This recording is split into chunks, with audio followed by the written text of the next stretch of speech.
Bonjour et bienvenue sur la chaîne YouTube de la Prakandasenamuka. Si vous n'êtes pas encore abonné, je vous invite à le faire tout de suite, c'est gratuit. Cliquez sur le bouton s'abonner et n'oubliez pas d'activer la petite cloche pour rester informé de la sortie de chacune des vidéos de la chaîne et plus particulièrement des vidéos podcasts des entrevues avec une Viche qui sortent chaque semaine, tous les lundis et jeudis à 18h heure de Paris-Bruxelles et qui répondent à vos questions posées à la Prakandasenamuka et à l'occasion desquelles nous nous retrouvons avec notre amie la Major Ilialana.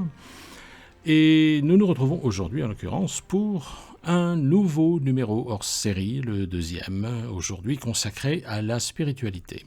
Alors, en l'occurrence, cette vidéo podcast hors série est extrait de la vidéo numéro 24 qui faisait quasiment 1h30. Alors, on a décidé évidemment de scinder et puis de consacrer les questions relatives à la spiritualité qui sont quand même relativement bien argumentées à un numéro hors série, en l'occurrence celui-ci.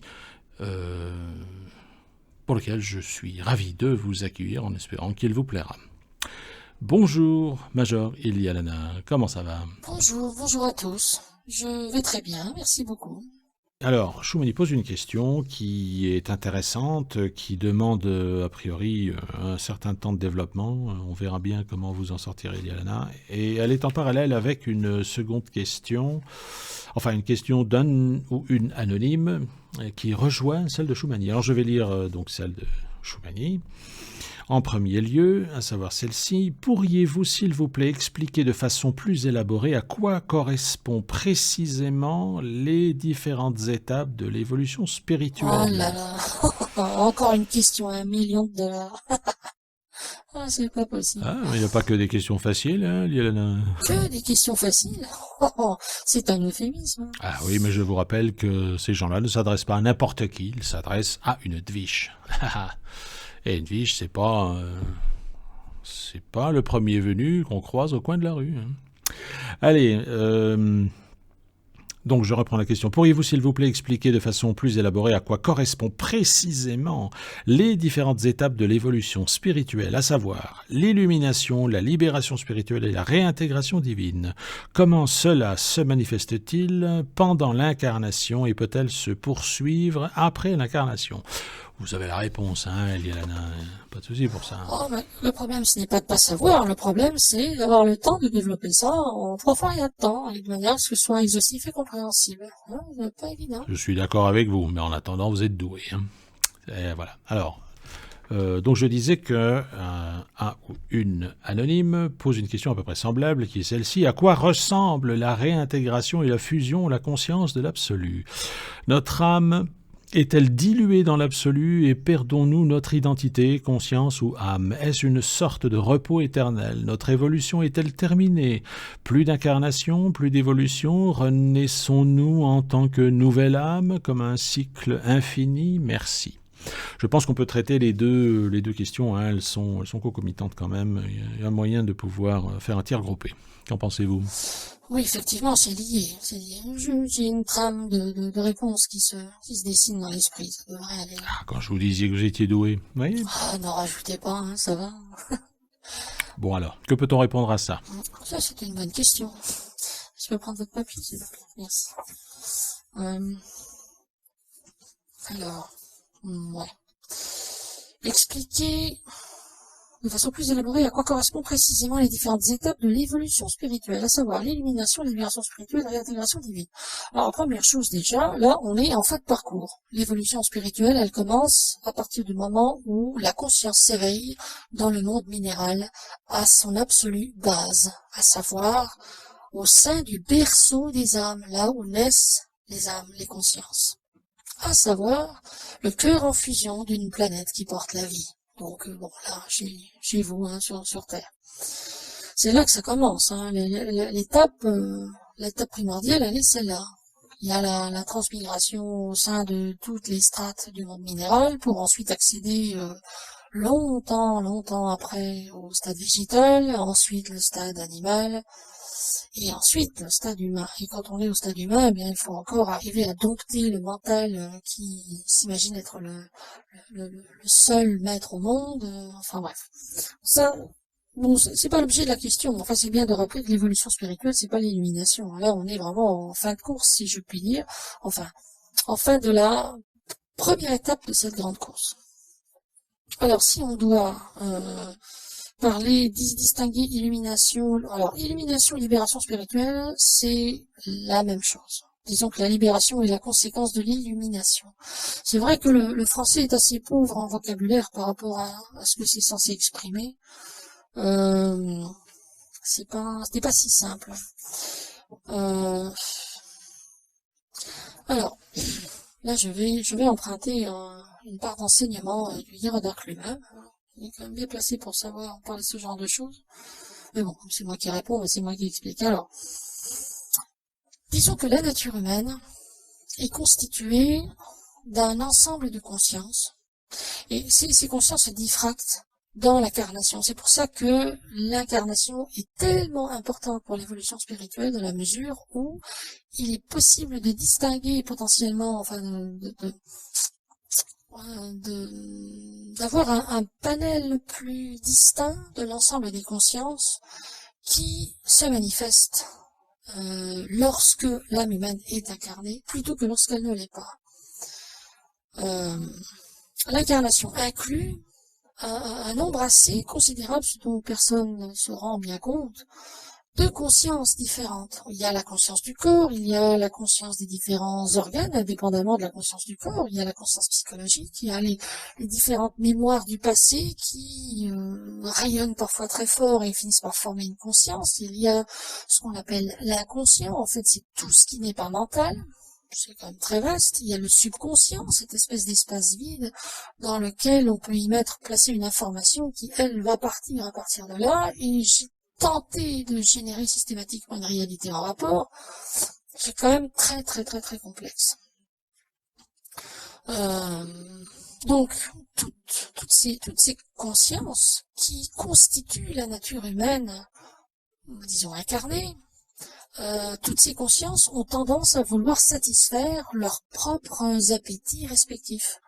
La conscience du corps va vouloir satisfaire sa nature corporelle, la conscience psychologique va vouloir satisfaire sa nature psychologique.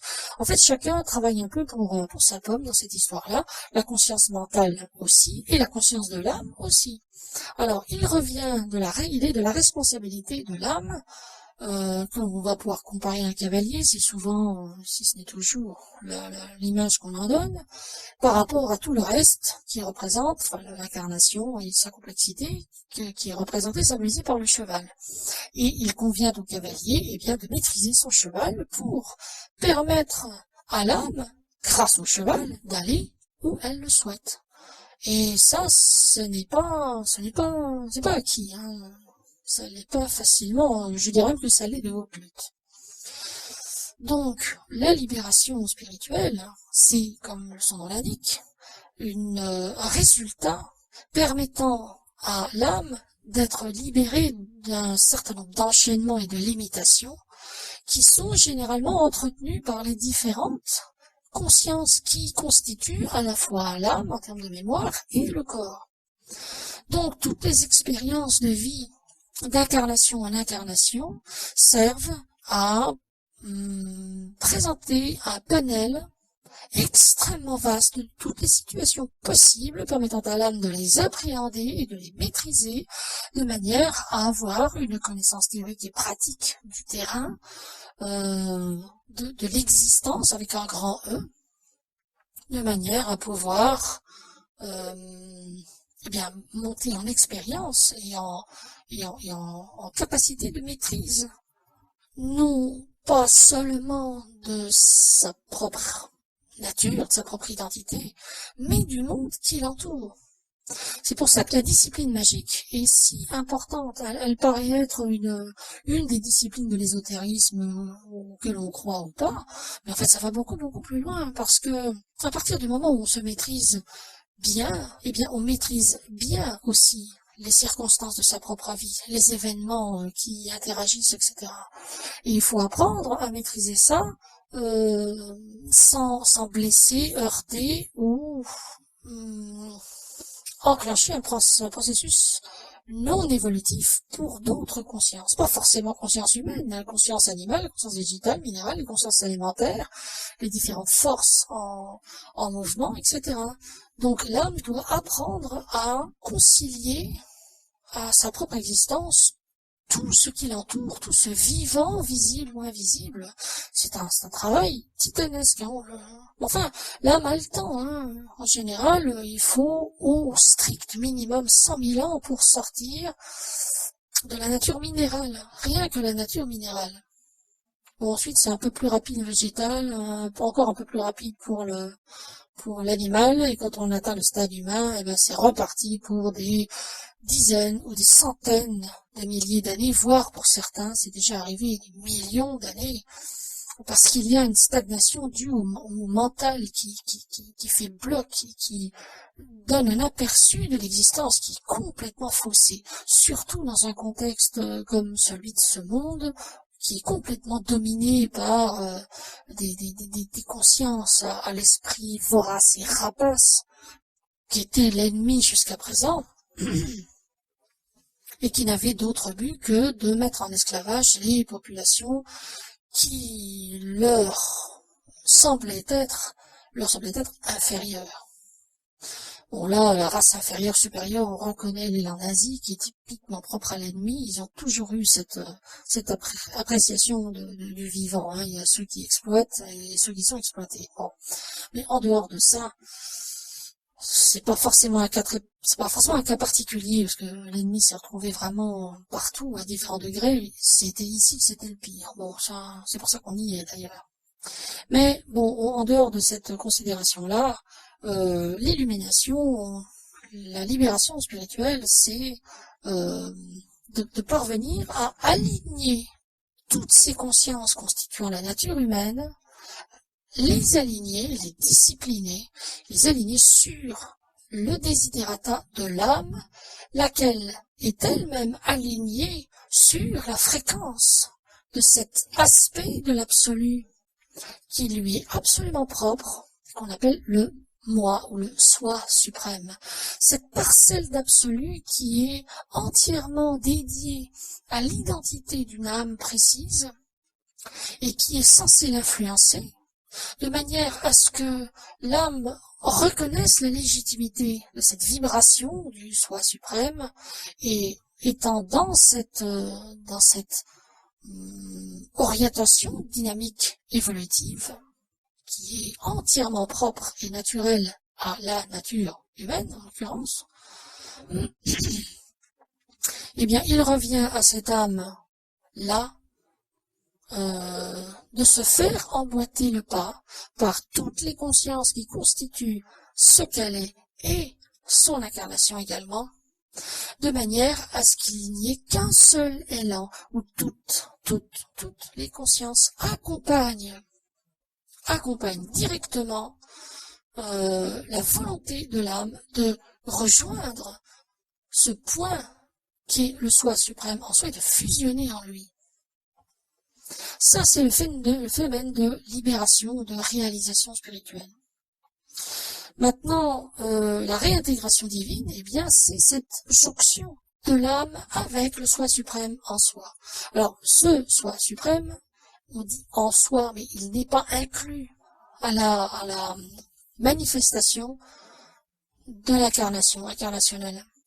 C'est diffus et compris dans l'âme hors incarnation, mais dans l'incarnation, il y a une phénomène de diffraction, un peu comme un rayon de lumière blanche qui passe au travers d'un prisme et qui donne l'arc-en-ciel.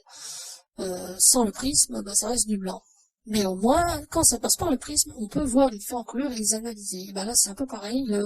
La nature incarnationnelle permet cet effet de prisme où les différentes consciences peuvent être perceptibles, en on peut travailler sur elles.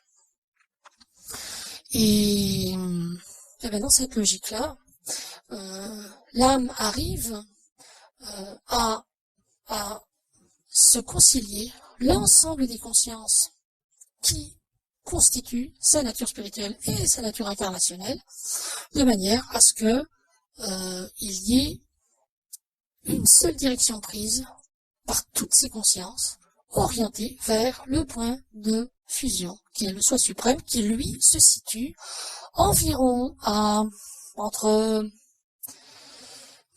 1,50 m et 2 mètres au-dessus de la tête, au-dessus du sommet du crâne. Bon, je vais pas rentrer trop dans les détails par rapport à ça, mais on peut trouver ces renseignements sur le site de l'Archimagistère. En fouillant un petit peu, il y a moyen. Notamment au sujet du rhénique. Parce qu'il y a le nettoyage de l'âme, de la conscience, des champs d'énergie, etc. Et on parle de ça. Les chakras faisant aussi effet de résonance par rapport aux différents plans de conscience qui s'étagent à l'intérieur, qui sont en résonance à l'intérieur du corps humain par le biais des chakras. Donc ça c'est ce phénomène de fusion. Alors il est souvent pris une analogie que je trouve assez jolie. Imaginez de l'eau de mer dans une ampoule de verre, une ampoule comme on en prend pour les médicaments. Et cette ampoule, transportant de l'eau de mer, de l'eau de l'océan, doit voyager dans cette ampoule sur toute la surface de la Terre, de manière à connaître tous les lieux et tous les aspects que peut prendre l'eau finalement, que ce soit l'eau qui se trouve dans le sang, l'eau dans la sève, l'eau dans les roches aussi, l'eau dans les rivières, l'eau partout, même ambiante, dans l'air, etc. Et une fois que cette information est complètement intégrée au sein de l'ampoule, alors l'ampoule retourne à l'océan. Et là, au moment de la réintégration divine, l'ampoule se brise et l'eau retourne à l'océan. Alors qu'est-ce qui se passe? L'eau dans cette ampoule ne disparaît pas. C'est la particularisation donnée par l'existence de l'ampoule à cette eau de mer qui la rend particulière. Une fois que cette eau rejoint l'océan, elle fait partie de l'océan, il ne reste toutes les molécules d'eau qui étaient présentes dans cette ampoule se dispersent à l'infini. Ce n'est plus l'eau de l'ampoule, c'est l'océan. Une part infime de l'océan, mais qui représente tout l'océan. On ne peut plus distinguer ce qui faisait partie de l'ampoule du reste. Ce n'est plus qu'une seule et même chose. Mais en déversant ça dans l'océan, eh bien, l'océan est enrichi de l'information qui a été engrangée par cette ampoule qui a voyagé dans toutes les circonstances possibles et imaginables. Cette analogie est belle parce que finalement on se rend compte que si l'eau n'est pas perdue, elle cesse d'être l'eau de l'ampoule. Alors effectivement, au niveau identitaire, l'âme cesse d'être une âme à le moment de la réintégration divine. Elle devient l'absolu. Elle devient quelque chose qui a toujours été l'absolu. Toujours. Mais là, il y a la prise de conscience totale qui se produit. Et ça, certaines âmes en ont peur. Elles ont peur de disparaître. Elles ont peur de ne plus être ce qu'elles étaient avant. Parce qu'elles se sont attachées à quelque chose d'identitaire. Et ça ne peut pas permettre la réintégration divine. Il faut tout lâcher. On lâche ce qu'on est, ce qu'on a été, pour devenir le tout. Ça, c'est le phénomène de la réintégration divine. Alors, à la question de la personne anonyme qui demande à quoi ressemble la réintégration et la fusion à la conscience de l'absolu, c'est ça. Notre âme est-elle diluée dans l'absolu? Oui, absolument. Et on perd l'identité? Oui, effectivement. Mais on perd l'identité de ce qu'on a été. Et on perd l'identité de tout ce qu'on a été avant d'être ce que l'on est au moment où on perd cette identité. Depuis la naissance de la monade dans le monde minéral. Tout ça cesse d'être lié à soi pour, en définitive, devenir le tout. C'est-à-dire qu'on perd ce que l'on est, mais on devient le tout. On devient ce que l'on n'a jamais été. On devient ce qui a existé bien avant soi, bien avant que notre conscience s'éveille à la conscience. On devient l'absolu. On devient toute chose. Toute conscience est accessible alors. Ça c'est important. Perdre une identité n'est pas se perdre soi. Perdre une identité, c'est quelque chose qui permet de gagner toutes les autres identités, dont la sienne propre, qui cesse d'être davantage soi que l'autre, ce qui a toujours été le cas, mais ce qui n'a jamais été conscientisé jusque-là, ni manifesté de manière concrète. Ouais, c'est extrêmement vaste comme histoire. Alors, est-ce une sorte de repos éternel? Certainement pas. Le repos éternel est la mort de l'âme. C'est une condamnation à la mort de l'âme. Ce n'est pas, je dirais que c'est au contraire, c'est là que la conscience commence sa véritable vie. La pérégrination de l'âme jusqu'à la réintégration divine, c'est le processus de création du fœtus durant la gestation. Et la réintégration divine, c'est la naissance. Et là, on est bien d'accord, c'est là que ça commence. Parce qu'il va falloir grandir, apprendre, mais si petit soit l'enfant, il est quand même largement au-delà du simple fœtus, si évolué soit-il. Donc voilà, on est un peu dans ce style de rapport. Alors notre évolution est-elle terminée? Ben non, justement, je dirais même que c'est là la phase principale qui commence. Il y a une infinité de champs évolutifs qui se présentent à l'âme qui se réintègre dans la conscience divine. Une infinité bien plus vaste que tout ce qui a été connu jusque-là. Alors plus d'incarnation aussi, plutôt intérêt, parce que là justement c'est pas un repos éternel, on va pas se caler dans un paradis, hein, ça c'est hors de question. Hein. Alors il peut y avoir réincarnation dans une alternative d'aide apportée à l'humanité pour contribuer à son évolution, d'exemples, des choses que seul l'absolu peut faire. Donc bon ben voilà, le nouvel aspect de l'absolu après sa réintégration divine peut très bien potentiellement s'incarner en peu importe qui, peu importe quoi, mais de manière à accomplir une mission que seul l'absolu peut assumer, par exemple. Ce n'est pas toujours destiné à l'aide à l'évolution d'autrui, mais pour une très grande part, si, quand même. L'évolution est absolument perpétuelle. L'absolu évolue. Si l'absolu cesse d'évoluer, cette part qui n'évolue plus deviendra un aspect de l'anti-Dieu. Donc c'est quand même extrêmement grave. Il vaut mieux que ça avance. Et renaissons-nous en tant que nouvelle âme? Non, l'âme c'est terminé. Ça reste un aspect de l'absolu, tout simplement, un aspect du tout. Et c'est un cycle infini, oui, mais jamais de retour en arrière. Toujours aller en avant.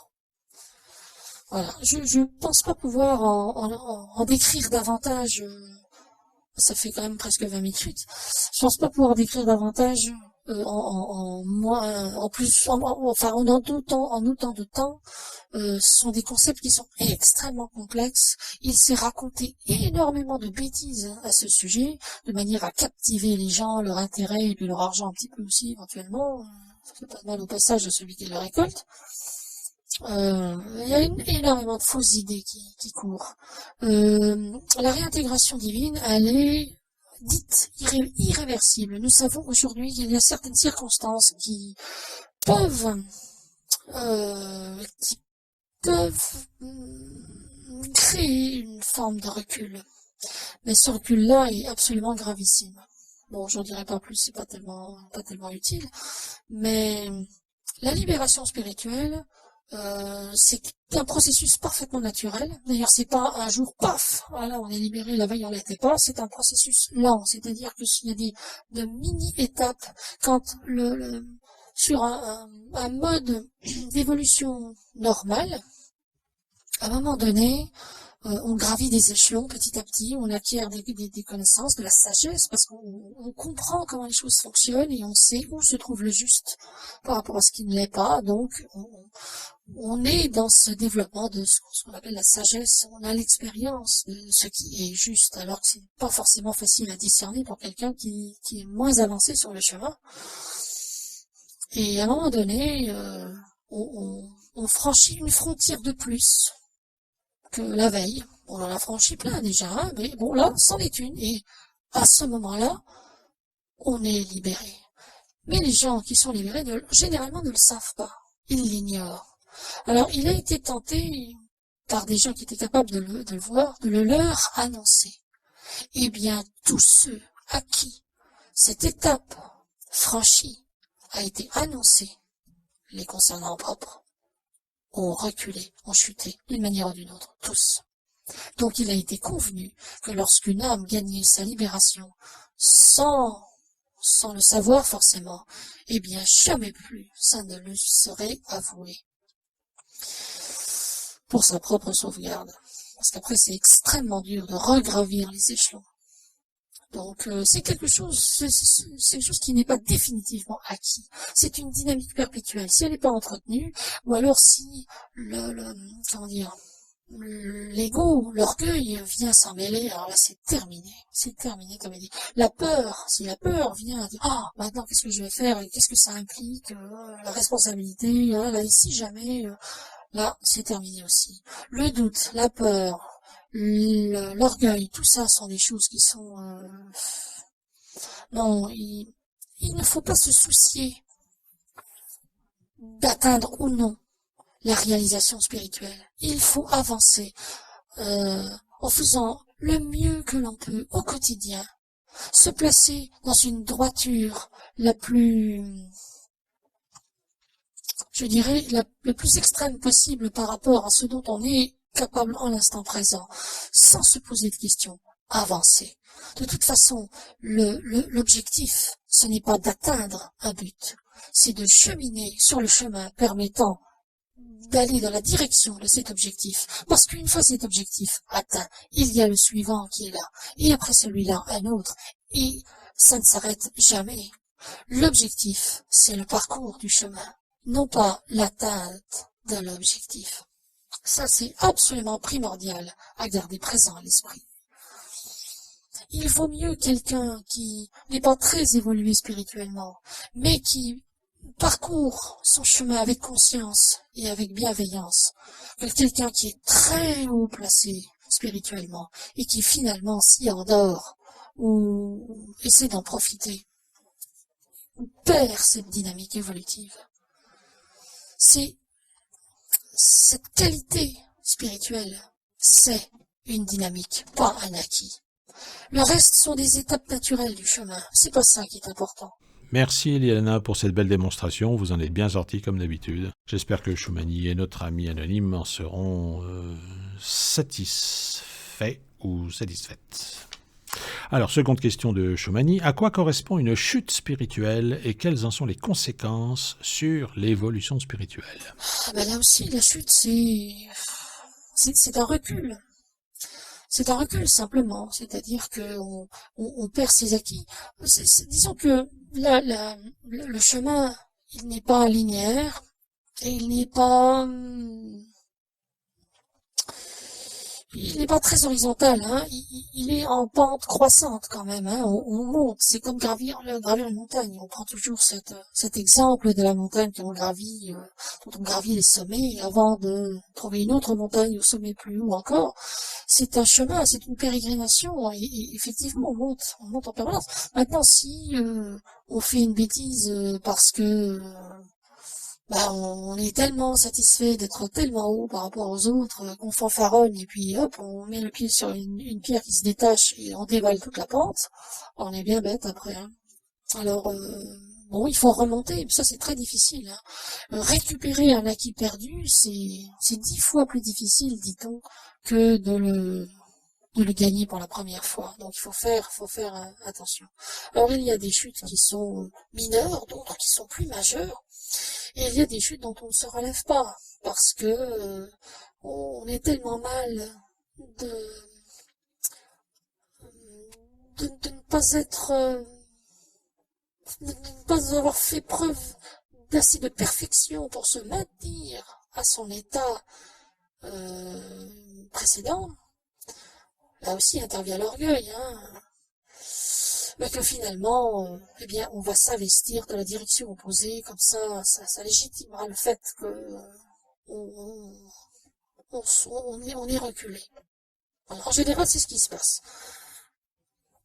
C'est quand la chute est trop importante, quand le recul est trop important, en général, les âmes en conçoivent soit de la culpabilité, et ça les fait reculer davantage, ou alors en sont tellement, leur orgueil en est tellement blessé que pour légitimer ça, pour essayer de se convaincre à leur propre regard que finalement ils n'ont pas failli, eh bien ils font le choix conscient d'aller dans la direction opposée et de s'y investir.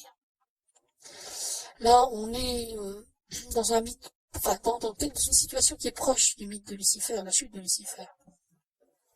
Bon, ce n'est pas qu'un mythe, hein, l'histoire de Lucifer. Bon, après il y a les légendes et les choses qui ont été racontées à ce sujet, mais disons qu'à la base il y a quand même une vraie histoire en rapport qui était relativement impactante pour l'histoire des humanités. Bon, ça c'est autre chose. Mais bon, une chute n'est pas irréversible, mais elle peut l'être. Tout dépend de la manière dont les âmes envisagent ça. Voilà. Les conséquences, elles sont en rapport avec le choix de l'âme, là aussi. Une chute spirituelle peut être l'occasion de comprendre que la logique de progression était erronée, qu'il fallait envisager autrement. Donc, si l'âme prend conscience de ça et refait les mêmes efforts pour regravir le pan de montagne, je reprends toujours cette analogie, regravir le pan de montagne qui a été malheureusement dévalé, eh bien, l'acquis sera énorme parce que il y a une vraie compréhension, une vraie réorientation, un repositionnement intérieur qui sera absolument correct, beaucoup plus stable et beaucoup plus, aux conséquences beaucoup plus impactantes à l'occasion de cette deuxième tentative que de la première qui va donner l'occasion de la chute. Maintenant, on peut évidemment prendre ça différemment, hein, comme je l'ai dit tout à l'heure. Donc là, les conséquences, forcément, elles peuvent être assez catastrophiques, effectivement. Il y a beaucoup d'âmes qui ont chuté à cause de ça, hein, et qui en ont conçu une culpabilité aussi, qui les aura perdus, c'est-à-dire qu'elles ne parviennent pas à s'accorder le pardon pour ce qui s'est passé et se laissent quasiment mourir. Je parle au niveau spirituel, hein, pas physique, pas que. Donc on a tous les cas de figure possibles. Là, la chute est quelque chose qui est relativement inévitable parce qu'on ne peut pas faire un parcours sans faute. Ce n'est absolument pas possible et ce n'est pas souhaitable non plus. Parce qu'à ce moment-là, il y a tout un ensemble de conséquences face à de mauvais choix. On fait toujours, à un moment ou à un autre, un choix qui est moins bon qu'un autre, hein, même si c'est pas un mauvais choix absolu, même s'il est relatif. Il y a quand même des choix moins bons que d'autres. Et le but est d'en prendre la mesure et de se corriger. À partir du moment où on le fait, eh bien, on se renforce énormément. Maintenant, à partir du moment où on conçoit quelque chose qui vous détruit parce que votre image est égratignée et votre ego ne le supporte pas, là, forcément, les conséquences peuvent être graves. Voilà. Donc là encore, je pense que on est dans une logique où il faut que les âmes, les gens, les âmes incarnées, c'est comme là que tout se fait, en état de désincarnation aussi, mais en état d'incarnation c'est important parce que le mental doit s'en imprégner également pour vivre une vie équilibrée, saine et correctement orientée. Il faut être enseigné de ces principes. Et je pense que ça, c'est quelque chose qui sera enseigné dans les écoles ou les centres d'enseignement du futur, parce que c'est un principe fondamental. Et si l'incarnation représente le pivot de l'évolution de l'âme, il est quand même requis que l'enseignement en rapport soit dispensé, évidemment. Effectivement, le concept même d'évolution spirituelle, comme vous l'aviez déjà dit, me semble, n'est pas une discipline dans laquelle on s'engage parce que c'est à la mode ou parce que c'est New Age ou parce que... Voilà, c'est quelque chose qui transparaît chacun des aspects de l'existence. Oui, ça c'est très important, merci de me le rappeler. C'est vrai que c'est un argument qui est absolument importantissime. l'évolution spirituelle, ce n'est effectivement pas une discipline à laquelle que l'on s'impose ou à laquelle on s'astreint en se disant que c'est bien, c'est mieux comme ça. Non, non, c'est un état d'esprit qui interpénètre toute situation de la vie, qu'on fasse le ménage, la vaisselle, les courses, qu'on emmène ses enfants à l'école ou qu'on aille en vacances ou qu'on aille au bureau ou qu'on fasse un cocktail de départ d'un employé qui part à la retraite, je sais pas, toutes les circonstances possibles.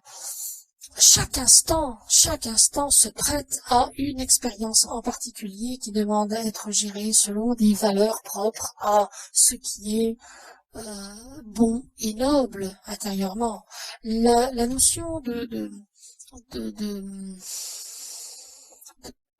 d'évolution spirituelle, de spiritualité sera complètement transcendée par la notion de noblesse d'âme. La noblesse de l'esprit et du cœur, les deux associés. Ça, c'est le ferment même de la nouvelle spiritualité, ce qu'on appellera la hiérosophie.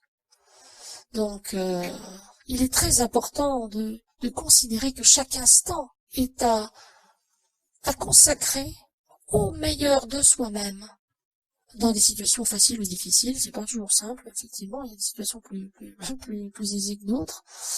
Mais chaque situation se prête à l'exercice du meilleur de soi-même et requiert qu'on y consacre l'énergie nécessaire afin de gagner cette petite victoire. Et si on manque cette victoire et qu'on perd, eh bien c'est une occasion de comprendre en quoi on n'a pas réussi à atteindre ce qu'on voulait atteindre et pourquoi, de manière à enclencher un processus de correction.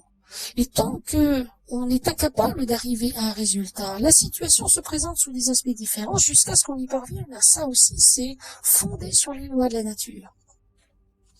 Un oiseau, par exemple, qui naît et qui se fait croquer perpétuellement par un chat, bon, hop, il meurt, il revient en tant qu'oiseau, il apprend à voler, il recommence une vie, clac, il se fait recroquer par un chat. Ça peut durer 20 fois comme ça, mais il reviendra systématiquement jusqu'à ce qu'il arrive à comprendre qu'il faut éviter de voler trop près des chats et finir par les éviter définitivement. Le jour où il n'y a plus aucun chat qui arrivera à l'attraper, eh bien, il quittera sa condition d'oiseau là pour devenir un autre oiseau, un autre animal qui sera dont la nature sera défiée par d'autres défis donc à relever. Enfin, je sais pas si je me fais bien comprendre. Enfin, voilà, disons, c'est les circonstances de la vie sont des défis perpétuels à relever. Voilà, c'est exactement ce que je voulais dire. Et pour la nature humaine, c'est un peu pareil. Il y a un ensemble assez extraordinaire de variétés d'animaux parce que chacun correspond à un segment d'expérience particulier. La nature humaine, il n'existe qu'une seule nature humaine. Bon, il y a des ethnies défiantes, mais bon, ça c'est absolument mineur comme détail, mais la nature humaine permet un panel extraordinaire d'expériences, bien davantage que le permet la nature animale, et au sein de cette même nature humaine, c'est pour ça que le passage dans la nature humaine est quand même long, parce que ça parachève tout le reste, et permet d'existence en existence, donc je reviens à ce que je disais tout à l'heure, et bien d'expérimenter des situations complètement diverses et variées, et de parvenir grosso modo à toutes les maîtriser. En une seule existence, n'est pas possible. Mais en cumulant des milliers, voire des millions d'existences, oui, il y a vraiment moyen. Mais pas en faisant un sans faute. Si vous faites un sans faute, vous ne connaîtrez jamais la valeur de l'erreur, la valeur de la remise en question, la valeur de la réflexion sur quelque chose qu'on pensait être comme ci et qui finalement se trouve comme ça. Quelqu'un qui ne ferait jamais d'erreur serait incapable de se libérer spirituellement. Incapable. Ça donnerait quelque chose de stérile pour finir. Donc l'erreur est impérative, mais à condition de pas la chercher. Il y a des gens qui se vautrent dedans parce que ça leur fait plaisir. Et ils invoquent leur droit à l'erreur. Donc ça, c'est une tentative d'abus manifeste, quand même. Mais sinon, c'est un tout extrêmement vaste. Et il ne faut garder présent à l'esprit que l'objectif consistant à affiner son sens de la droiture et de la noblesse intérieure, quel que soit l'échelon sur lequel on se trouve dans cette progression vers la libération et la réintégration divine. Il y a des gens qui sont nés, qui ont vécu une existence comme ci, comme ça, ignorant de leur véritable nature et qui étaient des aspects de l'absolu, mais qui ne savaient pas qu'ils l'étaient. Ça peut arriver. Donc, il ne faut pas se surestimer, il ne faut pas se sous-estimer non plus. En réalité, les uns et les autres, vous ne savez pas grand-chose. Et c'est pas plus mal finalement, parce que en conservant cette espèce de doute relatif, on se remet perpétuellement en question. Et on avance quand même beaucoup plus vite. Eh bien voilà, ça me semble plutôt complet comme réponse. Donc Choumani nous donne une réflexion également, enfin remplit le champ suggestion-réflexion. J'ai beaucoup aimé votre podcast hors série. Je trouverais intéressant que vous produisiez ce genre de podcast plus souvent éventuellement, que vous parliez librement de ce que bon vous semble si vous voulez. Ah oui, je comprends bien. Oui. Malheureusement, ça nous demande du travail en plus et là on est vraiment au taquet. Hein. Et c'est pas moi qui le suis le plus en ce moment. Malheureusement, je crois que ce ne serait pas facilement faisable à l'heure actuelle. On verra dans l'avenir, mais pour l'instant c'est vrai que deux vidéos podcasts par semaine, c'est notre vraiment maximum.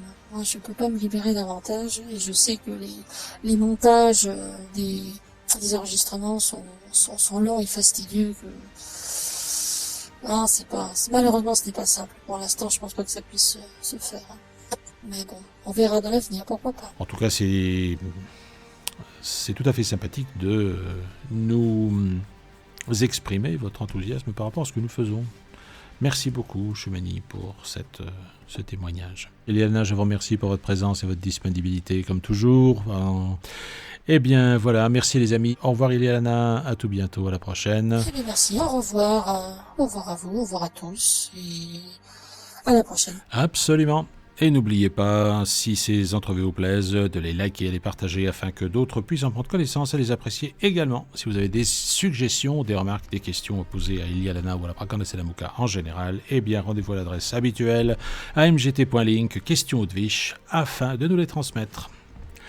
N'hésitez pas à poster vos commentaires également, ils sont ouverts, modérés mais ouverts. Allez, bye bye.